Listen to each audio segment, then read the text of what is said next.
Marguerite Bay, la sainteté quotidienne proposée aux croyants d'aujourd'hui. Vatican News, 21 août 2019. Le 13 octobre prochain sera canonisée à Rome la Suissesse Marguerite Bay, laïque et tertiaire franciscaine ayant vécu au XIXe siècle dans le canton de Fribourg. Entretien avec le père Carlo Caloni, de l'ordre des frères mineurs capucins, postulateur de la cause de la future sainte. Marguerite Bay, née le 8 septembre 1815 à la Pierraz, petit village de la paroisse de Sivirier dans le canton de Fribourg, est la deuxième des 7 enfants de Joseph Bay, et de Marie-Joséphine Morel, paysan modeste et bon chrétien. Dès son plus jeune âge, explique le père Caloni dans un entretien à l'Osservatore Romano, elle a manifesté une inclination particulière pour la prière.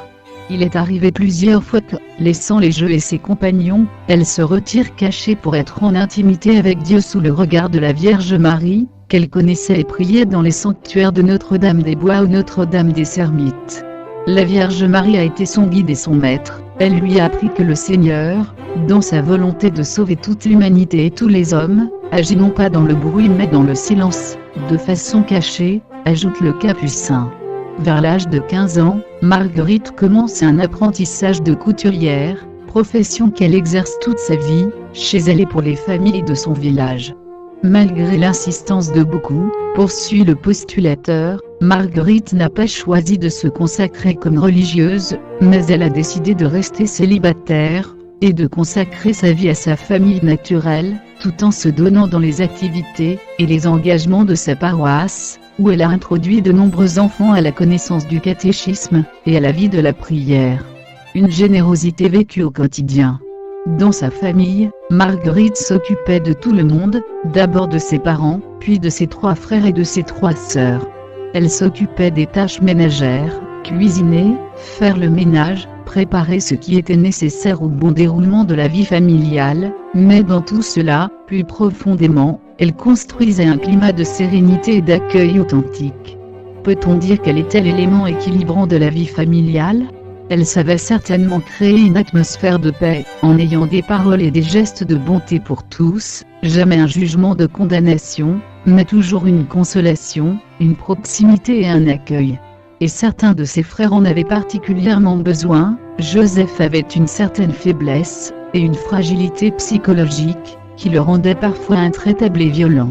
Mariette avait subi la déception d'un mariage raté, et avait vécu son retour chez son père comme une défaite. Et Claude, le frère aîné, s'est perdu dans une vie désordonnée, ayant même eu un fils sans mariage.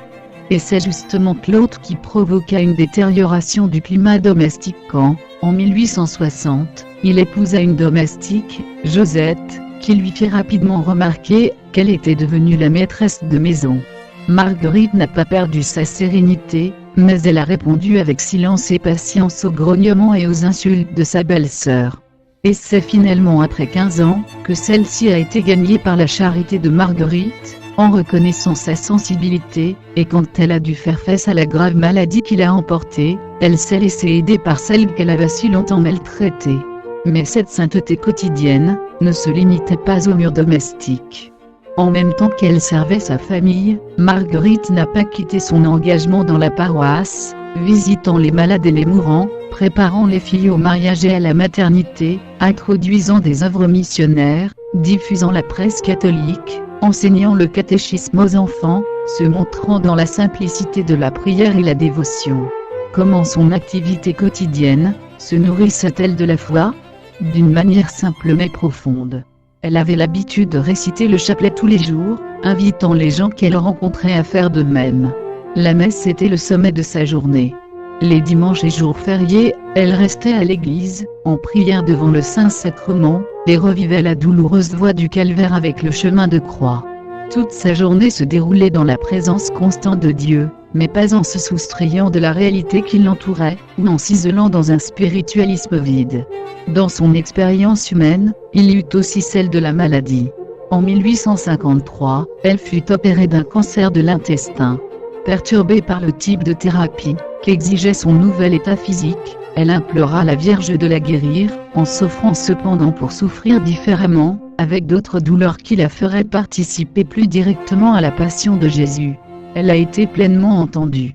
Elle fut guérie de sa tumeur le 8 décembre 1854, jour où le pape Pie IX, à Rome, proclama le dogme de l'Immaculée Conception, mais à partir de ce moment, sa vie fut transformée et liée pour toujours au Christ souffrant. Une mystérieuse infirmité l'immobilisait en extase tous les vendredis à 15 h, et tout au long de la Semaine Sainte, quand Marguerite revivait dans son corps et son esprit les souffrances de Jésus, de Gethsémani au calvaire. Les 5 stigmates de la crucifixion apparurent dans son corps.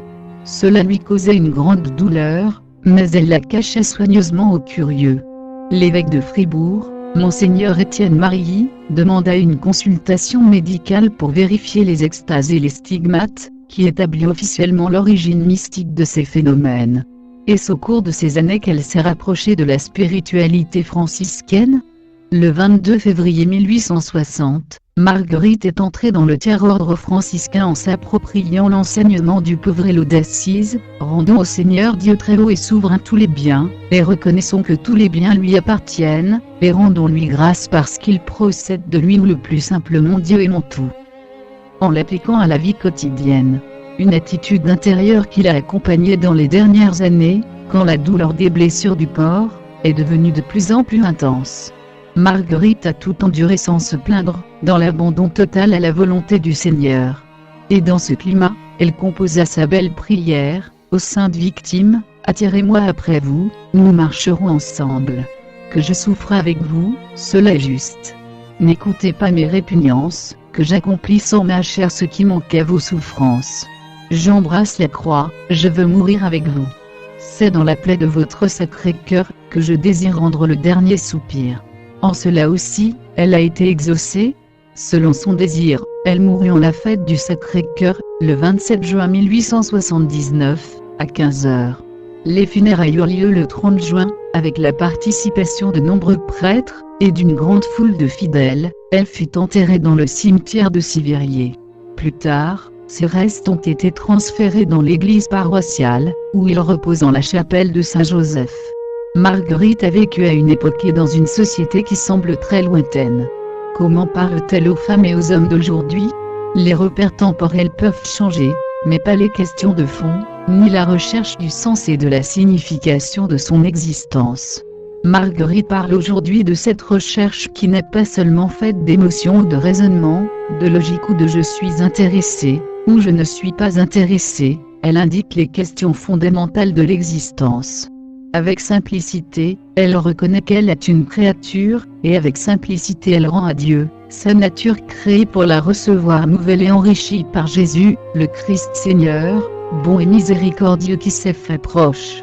Marguerite, avec sa forte dévotion à l'Eucharistie, au crucifié et au cœur de Jésus, dit que le Seigneur prend soin de moi, de tous, qu'il n'est pas loin et qu'il est dans l'histoire de chacun. C'est ainsi que la Vierge Marie devient pour elle et pour nous tous une maîtresse et un guide sûr dans la rencontre avec le mystère. Chacun peut faire sienne la prière de canonisation écrite par l'évêque de Lausanne-Genève-Fribourg, le dominicain Charles Moreau. Aide-nous à progresser dans notre vie de prière, dans une intimité avec Dieu, empreinte de simplicité, rayonnante d'ouverture aux autres et de charité fraternelle. Marguerite Bay, une géante de la sainteté à hauteur des petits. Entretien avec l'abbé Martial Piton, biographe de la bienheureuse fribourgeoise. Entretien réalisé par Adélaïde Patrignani, Cité du Vatican 23 janvier 2019.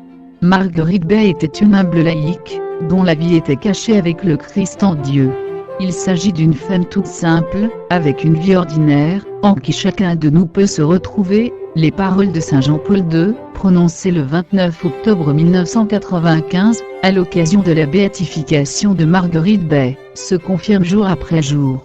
C'est en tout cas le constat de l'abbé Martial Piton, curé unité pastorale bienheureuse Marguerite Bay à Romont, en Suisse. Il connaît bien ces terres du district de la Glane où Marguerite a vécu. Là-bas, dans la petite église de Sivirier et la maison de la Pierra, les pèlerins sont nombreux à venir pour un temps de découverte et de prière.